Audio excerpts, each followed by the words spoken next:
Welcome in, everybody. It's me, Amy Phillips with Drama Darling, and it's Melissa Reich, your Bish therapist. It's a collab, y'all. It's a collab. We are doing it.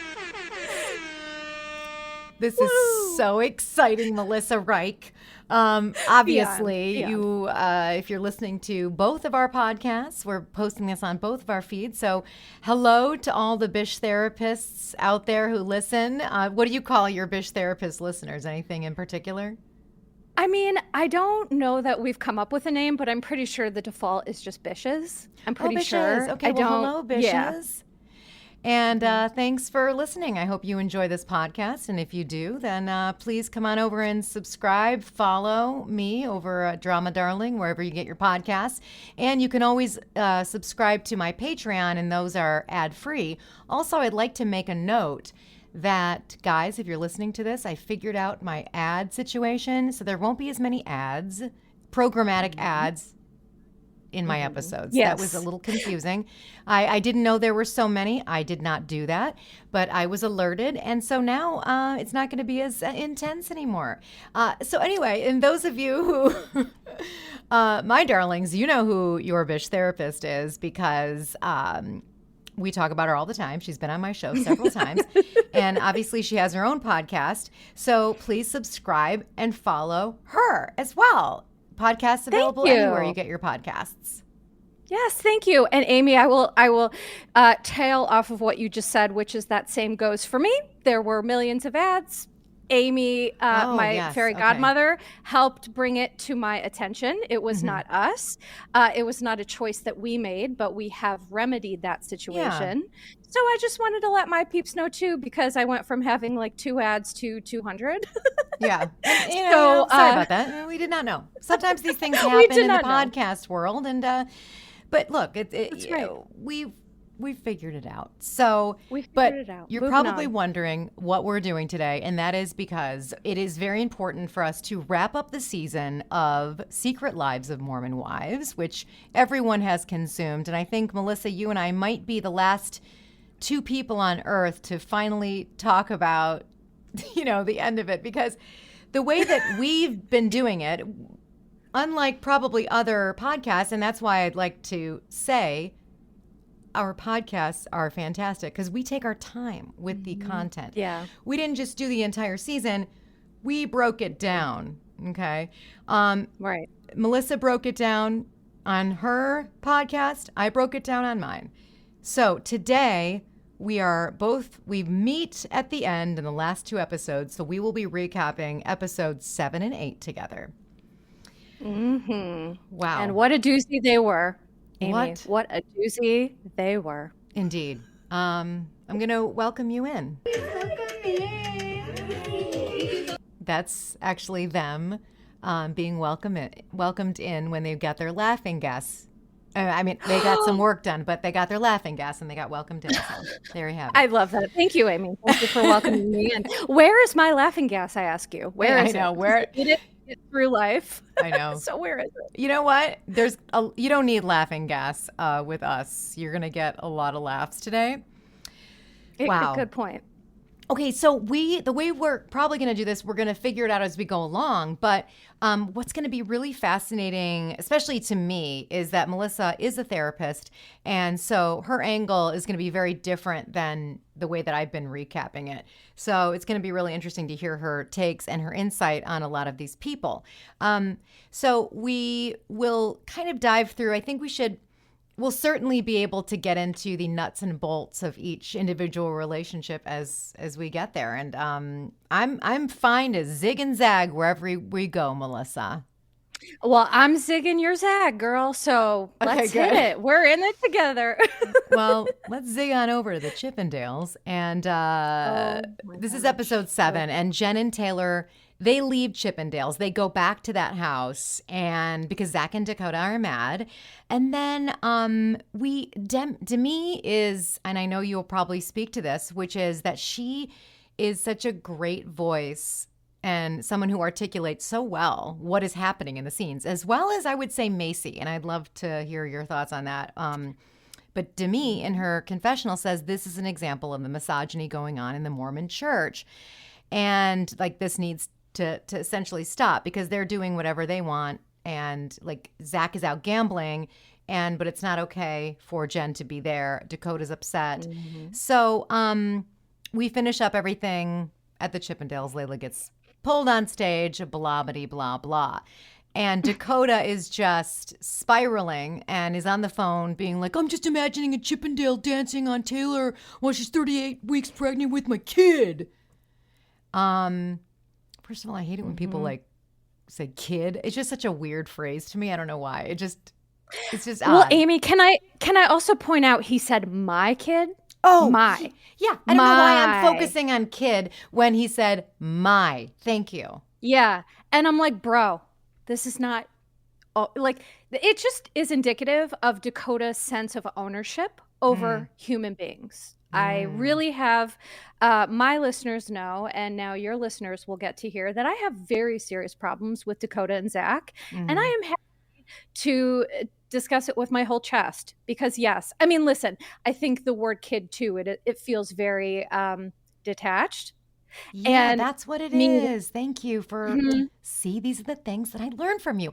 I don't know what it means. It just doesn't hit right. Oh, that's so perfect. Okay. Yeah, but listen, and everyone listening to this knows if there's something like that that's not hitting right, you're on to something. I'm just able to put words to it because I have professionally roasted men like this my entire career.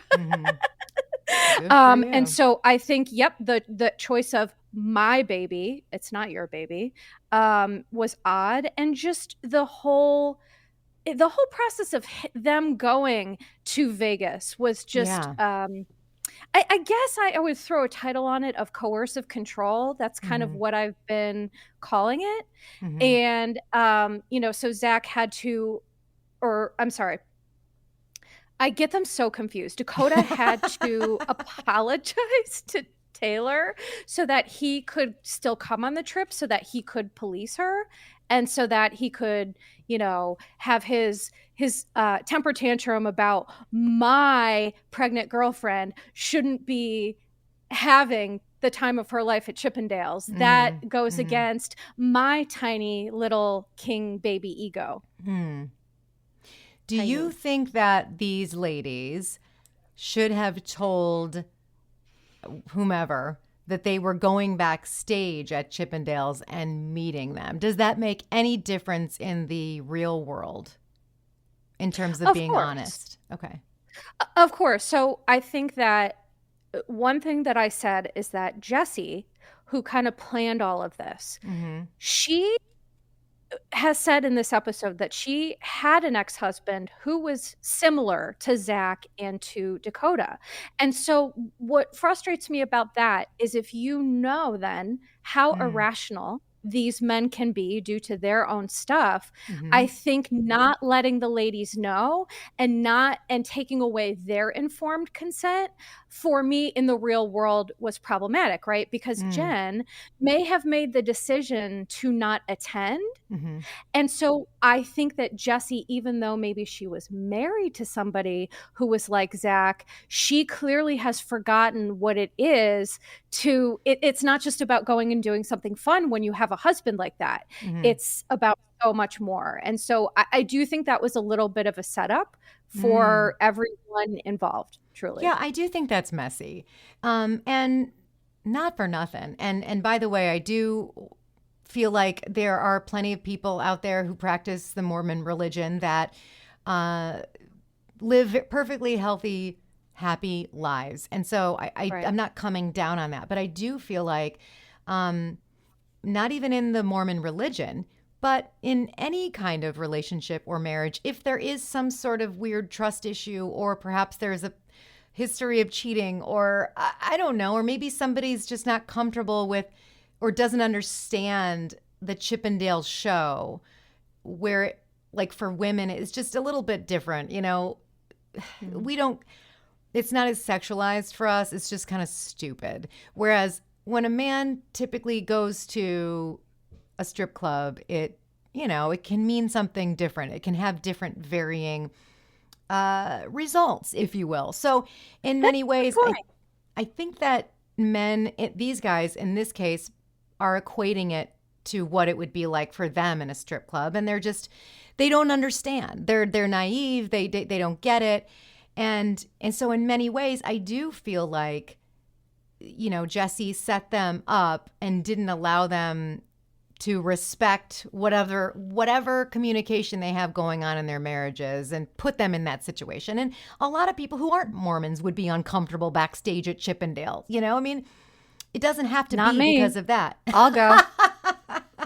I'll go to Vegas right now. Sign me up. And you know what? My husband would give me ones on ones if I were going to Chippendales or a strip club, because to your point, men who are secure with themselves aren't threatened by that. That's exactly and you're right. It goes above and beyond Mormonism. There are men like this in every race, religion, ethnicity, every creed has men who I think, listen, Amy, I think you're being very kind in how you're talking about them.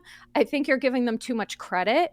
I think even if they knew about it, they would still have thrown a similar tantrum, because it really is about, in my opinion, it's about that ownership of these women. It's about that patriarchal, do as I say, not as I do, because we see, right? So Jen is hysterical in this Chippendales. And what is Zach doing? Oh, that's right. He's gambling, which is literally against their religion.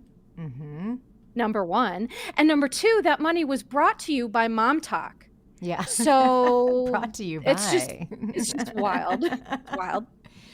They're so young, and it's really difficult to separate the kind of twisted thinking and then their youth and naivete. To me, that combination is so disastrous, because I look at this and I'm like, okay, well, if I was in a young relationship and my boyfriend, and I'm just going to say boyfriend because I, wouldn't be married at 20, is going to a strip club, I'd be like, no, because I'd be so naive. I wouldn't understand. I would feel threatened. I would feel jealous, and I wouldn't get it. So I wouldn't have the emotional maturity that I was able to garner later on in my life to be able to understand that's really not a big deal in certain situations. And my husband would feel the same way. So in many ways, when I look at this, I'm like, oh my God, these guys are they're all over the place between what they believe and then their young brains not being mature at all. It's an absolute nightmare. Now, and Amy, can I interrupt for a second? Because to your point, Demi said, is it Demi or Demi? Demi. Okay, Demi. Sorry. I've been calling her Demi. My bad. That's okay. Everybody. Yeah. Well, because we always call Demi Moore and stuff, but it really is Demi. Yeah. Demi. Okay. So she made a really, really excellent point. And to speak to what you said before, I think Demi and Macy are two of the most emotionally intelligent women who I may have ever seen on television. I agree. I can't believe it. And I have to give the Mormon religion credit for that. I mean, as much as maybe we don't want to do that, how were they raised? What were they doing before this point? They are evolved. They are emotionally mature. Their experiences and what they experienced growing up and that learned behavior, the seeking, the trying to figure out what you're doing wrong, all that stuff, I feel like then their evolution into a bigger understanding and a greater understanding has made them these incredibly intuitive, emotionally intelligent women, which is amazing. It is. And it just goes to show that, what I've been talking about on my podcast is how it's really about, with everybody, how do you apply this religion that you're learning, that you're absorbing? How are we applying it as human beings? And I think that Demi and Macy are good examples of how you live your religion day to day, how you are a good citizen, how you're a good person, how you speak to people with respect and kindness, how you validate them and hear them, but also call them on their stuff. I stand them. I do. I really don't stand a lot of people. I swear to you, I stand them. Number one. And number two, Demi said something really important based on what you just said about how all of these women in Mormonism are getting married before their brains even develop. Right. And she is so right, because one thing I think it's important to point out is that the last parts of our brain to develop are the prefrontal cortexes. And what do the prefrontal cortexes do? They manage impulse control. And so when people do not have that fully developed, it does develop at age 25. That is when it's done developing. And so Demi is right that Zach and Jen met when she was 20. So people look at 20-year-olds or 18-year-olds, 19-year-olds, and they think you're an adult. Well, they are not in any way, shape, or form. They're basically bigger children, if I'm being honest. And so I think I just love that not only did Demi point that out, but she's 1,000% correct about that. 1,000%. What a difference several years can make. Because Macy, well, Demi is older than Jen. Jen is probably the youngest, right? I believe. I believe that Jen is the youngest, yes. And so she's Layla's the youngest. Oh, okay. And she's already been divorced, which she's starting her whole new life, which is great. It's nice to see her already in that transition, which is wonderful to see.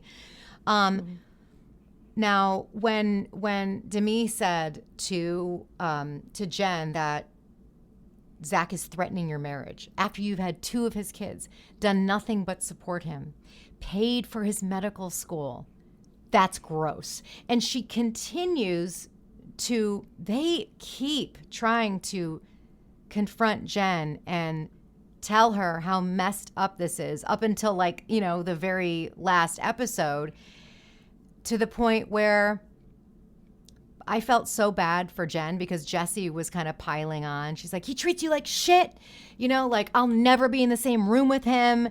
And then Demi's like, you don't see it, you're not seeing it. And she just crumbles and is like, you guys, this is really hard for me right now, and just starts crying. And I had so much compassion for her because she's doing the best she can. And man, oh man, oh man, oh man. And she is in such a pickle. And now with this situation where I would like to talk to you about the Jen and Zach conversation about New York and how she was like, I would like to put that on pause because I feel like there are opportunities with mom talk. And he's like, I don't really care. And then the last scene, of course, is that we see them in New York and they're going to move there. Yep. And Jen is not going to be part of mom talk. Naturally. And so where do we see Jen? Because it seems like she, on some level, understands what people are saying. She's not, when she gave not the excuse, I'm not going to say excuse, because when she explained this, it did make a lot of sense.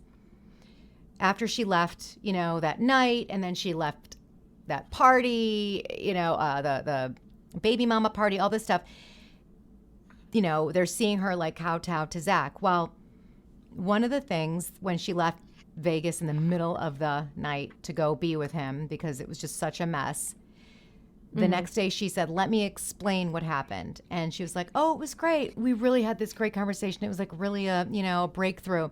And I was like, oh, this is the same old thing. Like, I've been there. This is just bullshit. It's just so. But what I thought was interesting, and tell me if you think this is right, but when she said, I haven't been the person that he met. Like, I've changed. I've evolved. I'm not saying yes to everything. I'm fighting him on things. I'm the one paying the bills. I have been inserting myself with a lot more control than he's used to. And now he's not used to that. This is pushing all of his buttons. And so he's freaking out. And that's why this is all happening. And that made sense to me. But please take it from there, Melissa Reich, therapist. Please let me take it from here, because holy Moses. Yeah. Okay. So one thing that Jen said, I have these quotes and then I filled in my clinical interpretations in there. So she says, yes, he has, these are her words, he has these narcissistic traits about him that come out in situations like this every few months. But who's to say in another marriage this would be different? Oh my God, that's right. Let me break this down for you. Okay. So she's saying, yes, he has these narcissistic traits about him that come out in situations like this. And I put in parentheses, me disobeying him. That's it. She disobeys and he flips, right? And then she said it happens every few months. And I'm going to shout it from the rooftops. This is called the cycle of abuse. Yes. It is a cycle, an endless cycle of bad behavior followed by some BS repair. And I say BS because if they really repaired the situation, then the pattern wouldn't keep happening, right? If he was really sorry and if they were really able to repair. Right. So what she thinks is repairing the relationship is really just patronizing him and giving in to him so that she doesn't have to endure his outbursts. And then let me say the last part is, she said, who's to say in another marriage this would be different? And so what this is him telling her, try to go find another Mormon husband. They'll be just like me. Well, but it's also textbook rationalization that allows the victim to stay in situations. And so what I talked about on my podcast is that no, it's so, I'm sorry to cut you. The rationalization is out of control. And so when she says to the group, like, yeah, everything is fine, we needed that, and everyone's jaws dropped on the floor, mine included, what that told me is so many things. That told me that this happens constantly. Yeah. This pattern happens constantly. It's happened consistently. And if he is willing to do this on TV, what is he willing to do when he's not being filmed or recorded is what I want to know. Yeah. And one important thing that I want to say, because I have a lot of, and I know you do too, we have a lot of survivors and thrivers that listen to our podcast. And so there are many reasons why women stay. Many, many, many. I don't want this to induce shame, right? Because Jen has to make her realizations in her own time. She is, I believe, in an abusive situation based on everything we're seeing, based on what she's saying, based on what her friends are saying. And so this is textbook cycle of abuse, but Jen isn't ready. And I have a ton of empathy for that. I've had the honor of working with domestic violence survivors. And one thing they all have in common is this desperate need and they deserve to be loved. And not to say that he's abusing her physically, because that's not what we've seen or heard or anything that's assumed. So, but any person who looks like they're being I would say in this situation, emotionally abused, that we can see verbally, mentally, emotionally, all three for sure. You're right. And thank you for pointing that out. I am not saying anything about physical because that's not my purview. It hasn't been talked about. But what we watched, make no mistake, is verbal, mental, and emotional abuse. And I believe that I believe that she believes she has made multiple claims about, I have it written here. When I find it, I'll tell you exactly. But she made comments about, well, I thought that if I just loved him enough, I would give him the opportunity to grow or to get better or to improve. And so Jen, the problem is she does what a lot of young women do, which is they think, well, this is a me problem, right? I'm not being a good enough wife. I'm not being subservient enough. I'm not doing this. I'm not doing that. But the fact of the matter is Zach is who he is. And it doesn't matter. If Jen was the perfect Mormon wife, he would still find excuses to act out because that's a personality issue, not a Jen issue. Now, I was really surprised that in that conversation that they had, she said to him, and I think you might have been alluding to this, I see your potential. Yes. And that was so demeaning to him that I loved it, because he was like, squeeze me now? I was like, yes. So, and then in that same conversation, which I think they were just doing it for the show, because I can't imagine she would be this brave to say this on television, but she did, which is that she said, if we don't take a break, I don't know if our marriage will survive this. And for that to come out of her mouth is a very big deal, considering that that would be her putting her boundaries up and saying, like, if you don't change, ultimately giving him an ultimatum. If you don't change, if you don't give our relationship space to grow, and if you don't change and live up to your potential and what I see for you, then I'm going to have to leave. Now, in the meantime, I don't think she meant that. She didn't mean it. I think she was putting on a show for the cameras, because when it goes back to domestic violence, no woman grows up saying, I'm going to be a victim of domestic violence. I'm going to marry a narcissist. I'm going to be abused, right? And so these women, they're like, well, this isn't me. I'm not an abused spouse. And so I'm going to lay these ground rules and these, hard messages. But did you see Zach's face when she did that? He looked like he wanted to, he looked really angry. Let me just say that. And then look what ended up happening. When you say domestic abuse, you don't mean physical necessarily.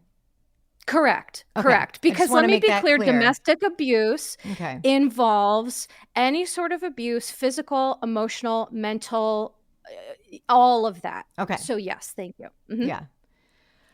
Oh, he looked pissed to high heaven. I mean, and then part of me thinks that she said that to him in a way that was like, they had a conversation off camera where she said, I'm going to say some things to you on camera that I don't mean.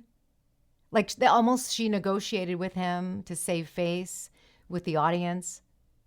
Right. That's what I think it was. Mm-hmm. Yeah. But again, no woman wants to believe that they are experiencing this pain, because this is the person who she loves. Right. And so what's happening is and that's the most important thing, right? I believe if they did not have children, and by the way, they're young kids, they're young. And so that's, to my point earlier, is that there are millions of reasons why women don't leave. Primarily kids, pets, financial stuff. Like, could she afford to live with, all of these different things? But also, let's not forget, in Mormonism, probably the biggest factor is shame. Right? Shame about, they are very traditional Mormon. They have traditional Mormon values. And so this would have a lot of stigma to it, right? There would be a lot of stigma attached to walking away from her marriage. And walking away from your marriage then also means, what did Zach do about all the women? He dragged them, because she's divorced. She's married to an old guy, right? But I believe this is what people in Utah do. And Jen doesn't want to be talked about in that. So I have a lot of empathy for her, because I feel like she feels like she's stuck between a rock and a hard place. And she probably is. Oh, she is. I felt so bad for her. She's doing the best she can. And I'm surprised at how she actually has been very outspoken with people on the show before even we had that conversation with Zach, in the earlier episodes, when she would tell, like, Jesse, ever since I started making money, I'm not putting up with the stuff that I used to. So it's been impressive to see a little bit of her evolution and for her to share that with us. And now she's just in a situation where the stakes are so high. They're in the middle of a huge transition in their lives where he's studying to be a doctor. I mean, like, that's a really big deal, obviously. And I can understand him completely, demeaning mom talk when you put medical school and mom talk next to each other. Medical school is going to win, and that's probably why she agreed to move. Right? But here's my question, Amy. No, here's my question. Who's supporting them then? Who is supporting them? This is how you know it's a personality issue with Zach, because it's not even practical. Right. If you're going to move to New York and you're going to be in grad school, how are you making money? Where is money coming in? Yeah. And so, but guess what? This is what men like him do. It is steps of isolation, steps of taking away independence. Oh, wow. Trust me, yes. I have seen this thousands of times before. I've lived it. Yeah. Okay, I know exactly what you're talking about. I didn't even think about that. It is. I mean, they're on an island. Oh, yeah.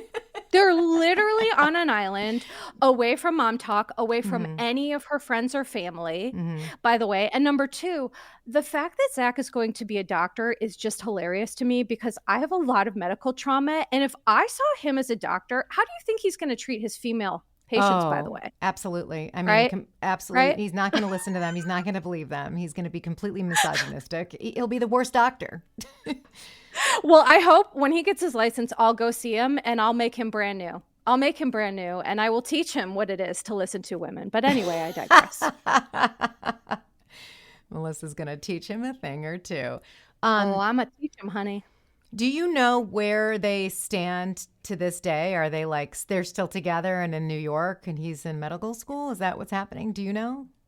So from what I understand, yes, that they are in New York. He is still in medical school. She is not coming back to season 2 of Secret Lives of Mormon Wives. However, I did have to note that at first it looked like Whitney wasn't going to come back. And now, of course, Whitney is coming back.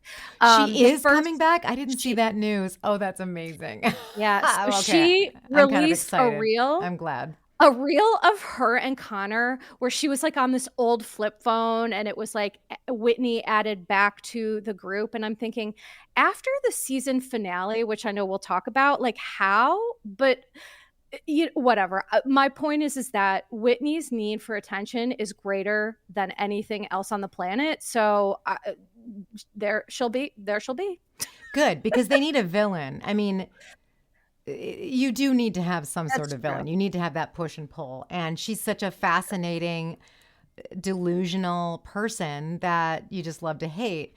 So why don't we move on and talk about Whitney before we get into the Taylor stuff? So Whitney has isolated herself because she feels holier than thou and better than everybody. And essentially she the biggest thing is that she doesn't go to Macy's, her best friend, apparently her baby mama launch party, and also is nowhere to be found.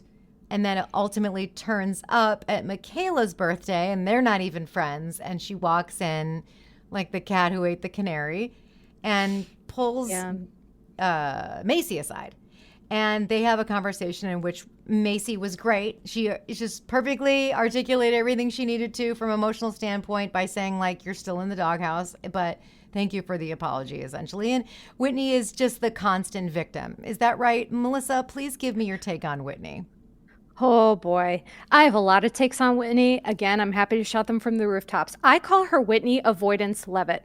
Her middle name should be Avoidance, because her whole life from start to finish of this series has been avoiding. It was first she went to Hawaii to avoid the she claimed it was mom talk that she was avoiding, but it was really the rumors about Connor. Okay. Then she doesn't go to anything. She leaves the group chat whenever things. Whitney is a perpetual victim. Yeah. Perpetual. She is a perpetual gaslighter. She is unable to take any sort of ownership or accountability over anything. I believe she sees all of her relationships as completely transactional. And I could write a dissertation on even though she's projecting that on other people, saying we wouldn't really be friends if we didn't have to do a video together. So she's projecting that transactional thing on other people. Oh, yeah.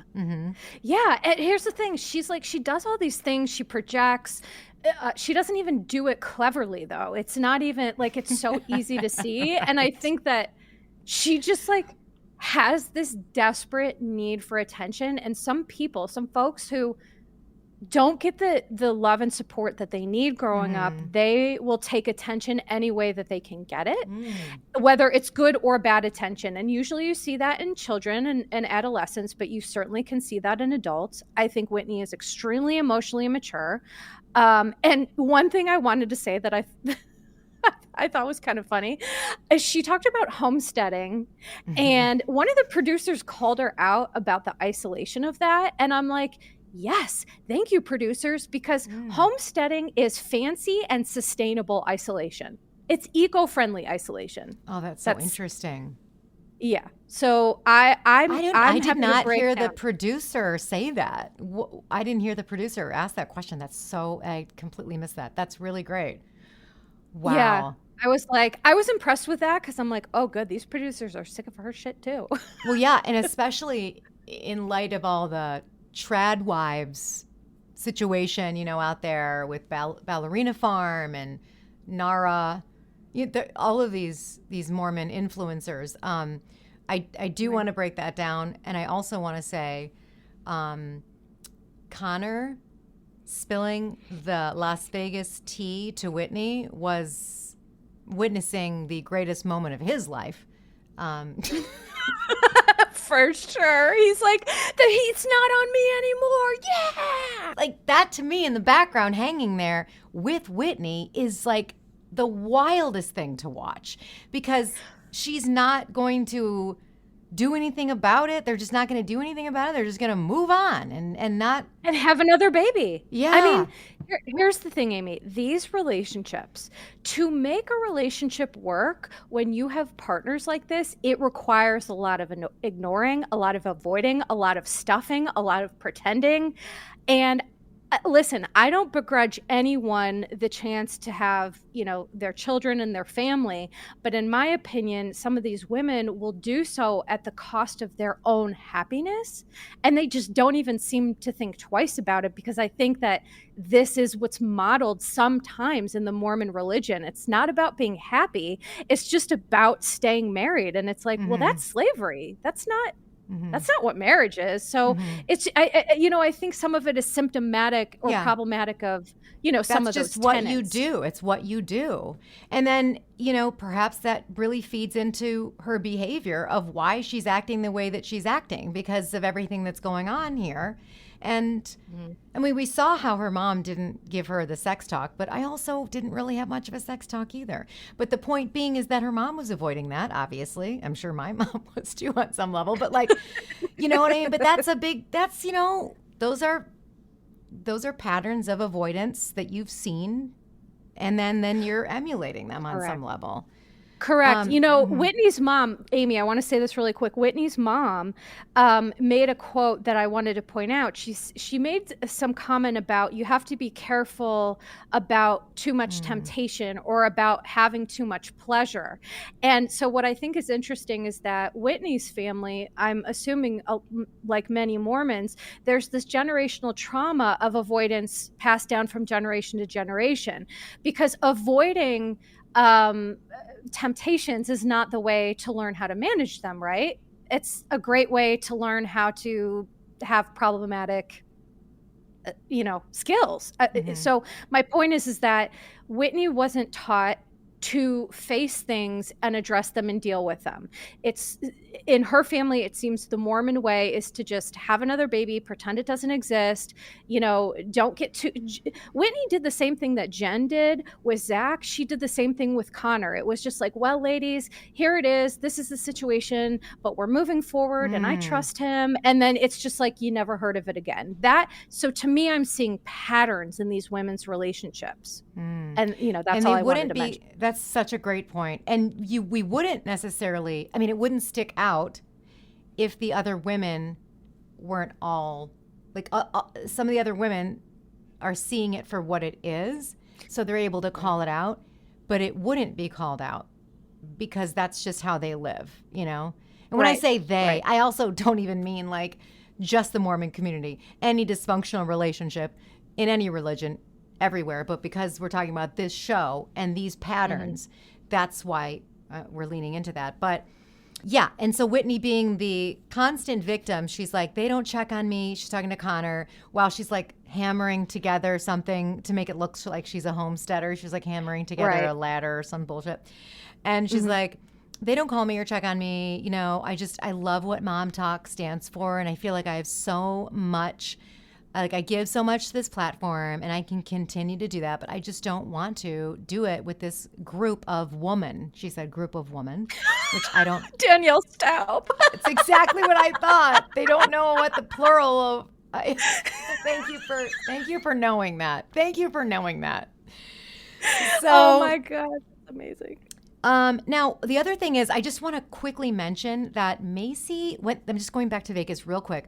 When Jen left that night at like 2 a.m, I was kind of going through it in my head. And I'm like, well, she must have had some sort of producer help her get from A to B. You know what I mean? Like someone leaving a place at 2 a.m. in Las Vegas and then you not hearing from them for that long is dangerous. It's terrifying. And when Macy said like anything is possible, like I watch a lot of true crime and that freaked me the hell out. And I thought to myself, it's not just that Macy watches a lot of true crime, because don't all white women of our age love true crime, if I'm being like, right? That's such a thing. Yeah. So I think what that means is that she knows them, right? And so it's not just that she loves true crime, she knows them. And if someone who knows you thinks for one possible second that you could have been some sort of a victim of something, that is really concerning to me behind the scenes, because Macy does have her finger on the pulse. She does understand, in my opinion, the way things work. So for me, I'm like, well, if she's worrying about this, that is a huge red flag for me. I know. Huge. Let's talk about Dakota and Taylor, okay? So it's like the morning after the Chippendales, right? And Dakota calls Taylor and he's on speakerphone and he's like, oh yeah, Zach gambled until 1:30 and the jaws on those ladies dropped to the floor because that was some tea. And because Taylor goes, oh, and he goes, what, am I not supposed to say that? Because I wonder if he really, that did seem like he kind of bamboozled himself there. And then Taylor goes on to say, well, yeah, she left at like 2 a.m. because like we ended up meeting the Chippendales. And he's like, wait, you met them? Why didn't you tell me that last night? And she's like, I'm telling you now. Because I'm telling you now. I loved it so much because I'm telling you now. Taylor. She's amazing. I know. The difference in response of Jen versus Taylor is literally everything, because it's like similar behaviors from Zach and Dakota, right? Similar processes under these behaviors. But while Jen is terrified and trying to convince him to love her, Taylor's like, not me. Ain't gonna do it. No, ma'am. And I was like, that's right, Taylor. She's lived it. She sees it, and she's not gonna do it. She's not gonna do it. So she's like, why are you calling me right now? And then she just hangs up. So they're obviously off to a bad start. Then Dakota comes to the house and apologizes to her. So now we have the whole Jenna situation and Macy getting that message. Taylor is a mess, crying in this bed. And he apologized for overreacting the night before. She's like, we're 17 days away from having our baby and we're so bad. He says, now talk about gaslighting. Boom. When you changed who you were when we met. And she essentially, I'm just paraphrasing, and she says, no, let me rephrase that because you're not going to gaslight me. The guard went up because of the lies. Oh, that's an interesting and a different story, Dakota. Now, I also don't let Taylor walk away unscathed in all of this, by the way, and I'm sure you don't either. Now, I want to ask you, I'd like to break this down in a couple different ways. One, do you think it was the right thing to do that Macy bring this information to her 17 days before she's going to have a baby? Yes. And here's why. I believe that whatever's happening, Macy knows Taylor, right? They're friends, and she knows, just like my close friends, I would know what they would want me to do in that same scenario, right? And it seems like Macy knows Taylor well enough. And Taylor, by the way she responded, in my opinion, it did give her time at least to process it and think about it. Because could you imagine, so I've never had kids, Amy, you have, but could you imagine being postpartum, exhausted, sleep deprived, and then being told this information? She wouldn't have been able to process it appropriately, in my opinion. So yes, I think it was absolutely appropriate for her to share that and not keep the secret anymore. Yep.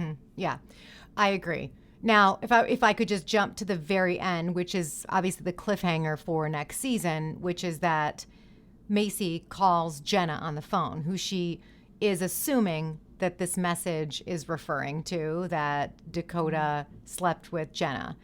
And so she calls Jenna on the phone, and we get, Jenna saying, I'll tell you everything you want to know.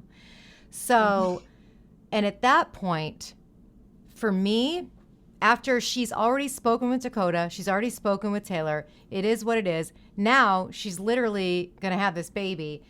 Personally, I don't think she should be talking to Jenna at this point, and I don't think she should dig any further. I think she should leave it alone, because they just need to survive and get this baby fed and changed and loved and focused on that. And so I feel that Macy's choice at the end here, to me, seems reckless, and I don't agree with it. I do agree with her telling her right away, but what do you think about this cliffhanger?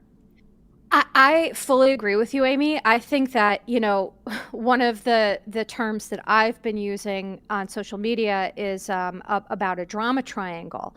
And, there's this drama triangle by Cartman. And so I've been talking a lot about it. But I believe that by doing what Macy did, she is triangulating herself into Dakota and Taylor's drama triangle. She is putting herself right up in there. And I understand why, but I do agree that she doesn't understand what she's doing. It's probably great for the show. It's not great. Like, why does she even want to take that on, right? Because think then if she gets the information, then she has to hold on to that, right? That's a lot for her to carry. And it's like, it's Taylor's responsibility. If she wants to talk to Jenna, she should do that. So I agree. I think Macy definitely overstepped and put herself into the drama triangle. Yep. Okay. Thanks for confirming that. I just need to point this out.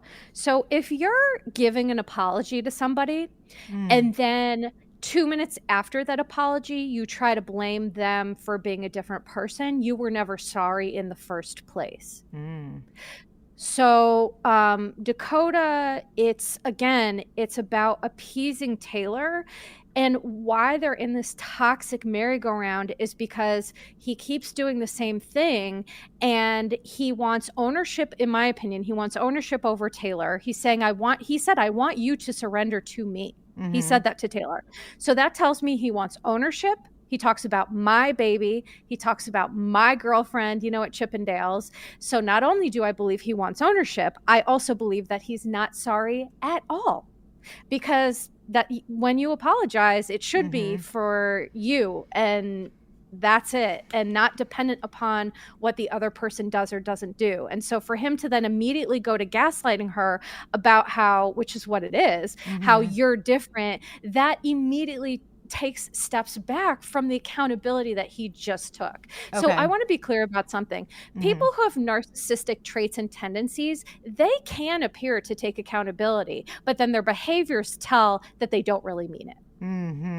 Yeah, actions speak louder than words, and narcissists have a great way with words.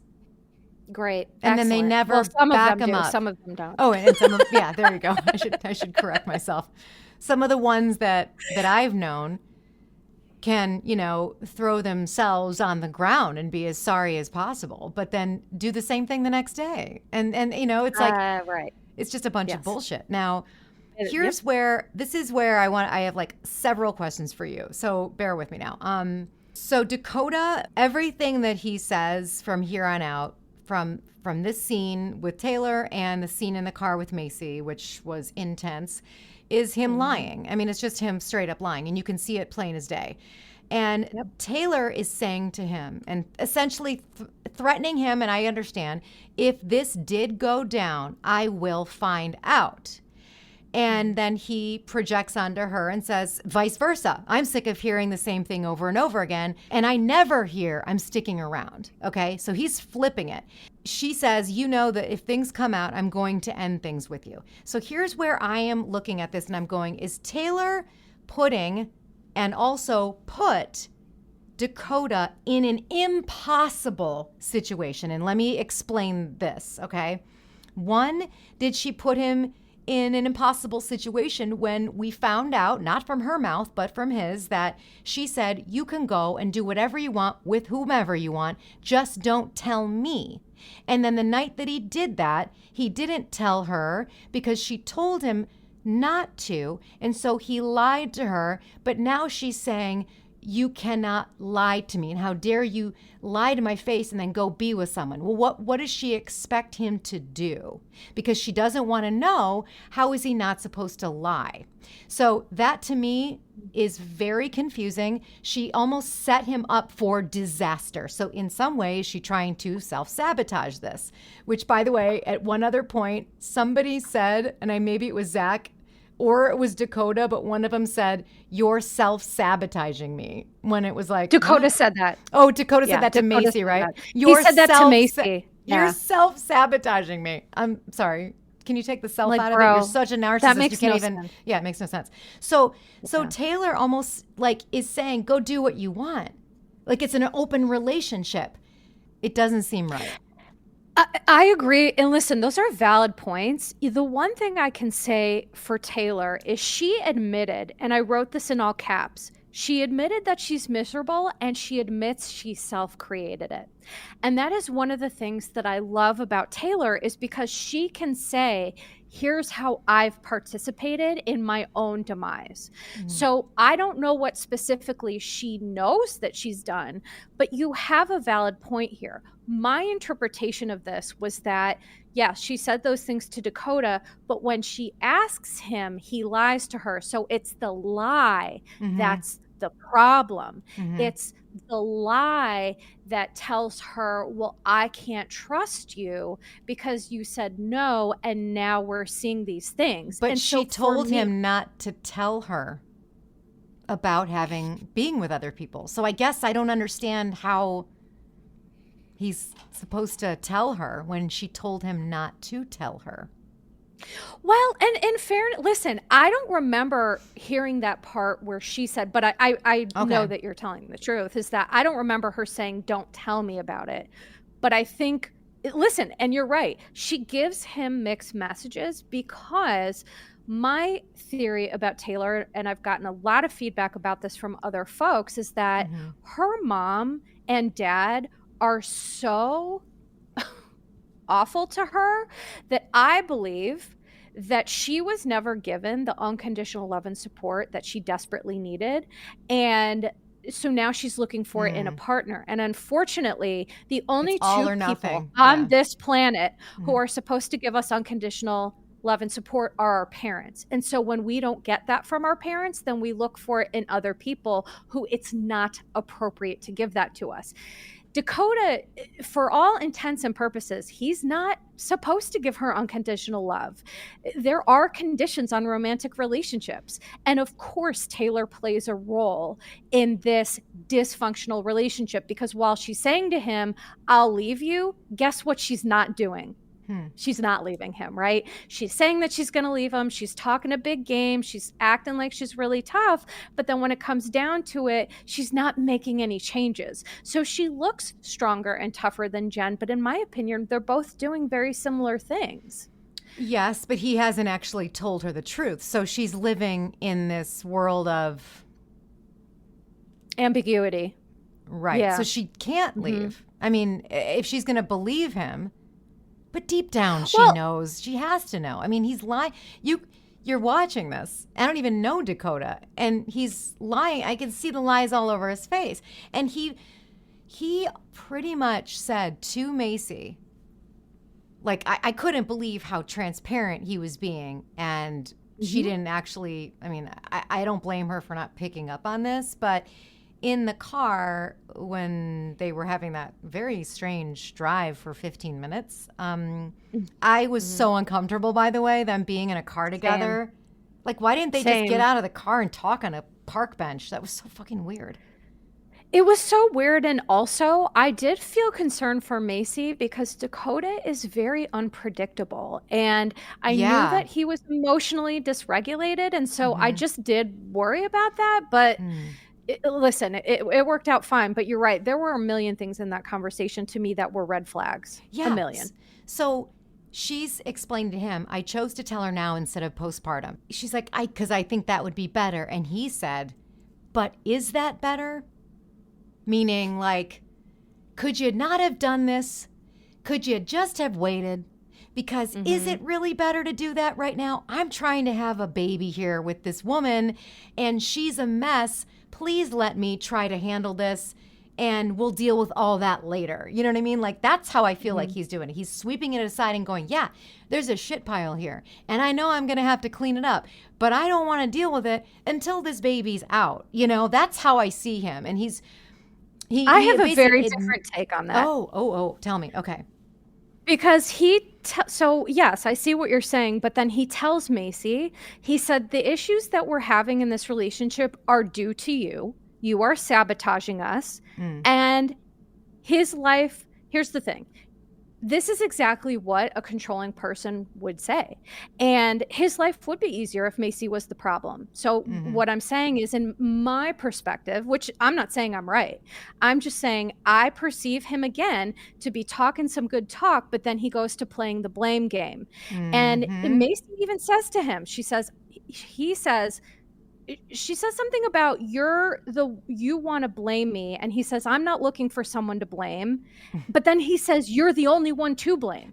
Yes. He literally said that. Yeah, he literally said it. Bro, get your story. Like, you can't even lie well. He wants to try to make it better for what he thinks is better for Taylor, which I don't know what's better for Taylor, you know, quite frankly, at this point. All I know is that I keep hearing the word 17 days until I have this baby, and it's really stressing me out, you know? So, but here's what's wild. Dakota's telling Macy, you don't know what's best for her, but then he's trying to say, I know what's best for her. And guess what? No one knows what's best for Taylor except for Taylor. So can everyone just let that go for a minute? He just makes me so mad. It's like he admitted he was lying in that car. He admitted he was lying, and then, like you said, blamed her for it, bringing up his lie, like bringing this all up. It just... And then he's like, well, why don't you like me? And it's like, because here's the thing. Every single conversation he has, I believe, is a microcosm of the bigger issue in he and Taylor's relationship. Blame, no accountability, circular arguments, focusing on things that don't matter. So to me, he is a huge part of the problem, because you're not just seeing this with Taylor. Macy is a great communicator. And if you're seeing her have this weird conversation and feel so strange about it, it's a Dakota problem. It's all so he will get no, you are being very lovely and compassionate, but your bish doesn't have any for Dakota today. Oh, I don't have any compassion for Dakota. I just see it as a very difficult situation because Taylor's pregnant. And I think there's some level of concern for a baby here that I think he's maybe in his probably delusion. He's probably hiding it in this, actually, you know, so forget my point. But that there's a baby here, and that please, let's not deal with all my shit until this baby is out, because I'm worried. Right. And it's like, Dakota, that isn't how life works. There's not a perfect time to deal with things or to talk about things. And so back to the point about why Taylor needed to know this, there's never going to be a good time. 17 days before birth, postpartum, it's all hard. It's just hard in different ways. Yeah. And so I think that him trying to gatekeep the information that Taylor has and that Taylor doesn't have. She got pregnant when they came back together after this, like after she knew about there might have been a situation with somebody, right? Like with this Jenna person. So he's had 9 months to tell her the truth. Correct. And has chosen not to at every single turn. In fact, it was one episode, I forget which one it was, where he was talking to her about this. It was when Macy was there. It was like a group therapy type of thing. And, you know, because Macy does like to insert herself in their drama. But she was talking to him about, here was the problem, you lied. And then he grasped onto every single other straw just so that he didn't have to admit that he was dishonest, right? He could have squashed it then and there if he would have said, yes, you're right, I was dishonest, right? Yeah, but that was a safe space for him to admit. He could have done it right then. And he could have done it so many times, but he didn't. Or he could have just said, I know that you feel that I'm not being truthful. Tell me what I can do to repair this, because this is the truth for me. So, and I hear you don't believe me. And so, like, how can we repair this? Mm-hmm. But he doesn't want to repair. He wants to blame and shame and get away with it. Yeah. And he just wants women to just be like, okay, this is fine. And it's like, well, it isn't. Sorry. It's crazy that he thinks that, he could keep a secret like this, considering, it's just. Now, I lost my mind when Whitney pulled out a pea stick from the cake for the announcement. Isn't that just a perfect example of how delusional she is? I didn't really think about that.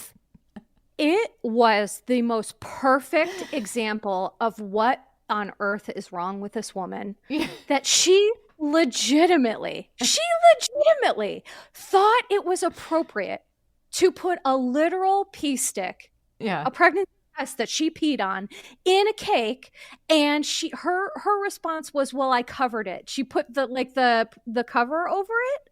Yeah, and she's the plastic tip. And I'm like, what is happening upstairs for you? Because the sister was wild. Like, who's younger than her, is like, yeah, no. By the way, what would that be called? Somebody who has no discernment. Like, she brought the Fruity Pebbles. She put the pea stick in there. She shows up. She has no discernment whatsoever. I don't know what it would be called. What is that? Narcissism. Oh, okay. Got it. Simple. Easy. I'm pretty sure that's just what it is. Stupidity meets narcissism, maybe? I don't know. Yeah. I definitely think, in all seriousness, that Whitney is socially awkward and socially lacks some social skills. I would say that paired with some of those personality traits and tendencies. I also just think, because she's another person, she's like Dakota in the way that she can't take accountability and own anything. So I feel like for her, when you're living in a brain of someone who's never wrong, like, if you can never be wrong or hold yourself accountable, well, then how can you ever adjust your social skills and grow? Right? I mean, that just kind of makes logical sense. The whole point of personal growth is to say, okay, I made this mistake. I'm going to do this. I'm going to do this different. But Whitney is incapable of that. So she just continues to do these strange things. And not to mention, I mean, the biggest one, which was doing the TikTok dance in front of her baby that had RSV. Oh my gosh. Yeah. And then is that narcissism? Okay. Yeah. Well, it's that, but it's also a desperate need for attention, which, by the way, so narcissism, I could do a whole episode on this, but narcissism, there's a continuum, and not everyone has narcissistic traits and tendencies, right? But when it crosses the border into pathology, and there's some specific criteria for that. But one of those criteria is lack of empathy, of when you do something wrong and you upset someone, how do you, like, Whitney doubles down on that instead of saying, oh, wow, okay, I understand how this could have hurt you. And so in her mind, she can't ever hold herself accountable for anything. And so it just leads her to kind of behave in this very odd, because if you look at it, it's like, it's this dance of avoidance and then awkwardness, avoidance and then awkwardness. She should do a mom talk dance on that. Like, she should. They should all get together and do that dance. Yes, they should. And I'd be happy to star in it as the therapist. Please let me. I'm in. No, I'm just kidding. I can't dance at all, but. Well, we do find out that Whitney is taking a step down from mom talk. And now we know Jen is leaving, but now we found out that she's not. Really not. And Taylor has her baby, and Dakota is very excited and very supportive, and it ends with Whitney calling Jenna. Now, please fill in any blanks before we wrap up, if there's anything else you want to touch on. Okay, yes. One thing I wanted to touch on was Zach, there was a little chestnut dropped, and I have it highlighted, where Demi, I'm sorry, it's going to take practice. Demi says he's such a narcissist. He sucks the life out of her, and then she proceeds to tell the story about how Zach's gambling. Zach's family gave he and Jen money for school, and he blew through it gambling. Did you catch that? That is true. Okay. So that is true. That is true. Wow. Yeah. Wow. Okay. Because one of the girls said that, right? It was a kind of a throwaway line. It was Demi.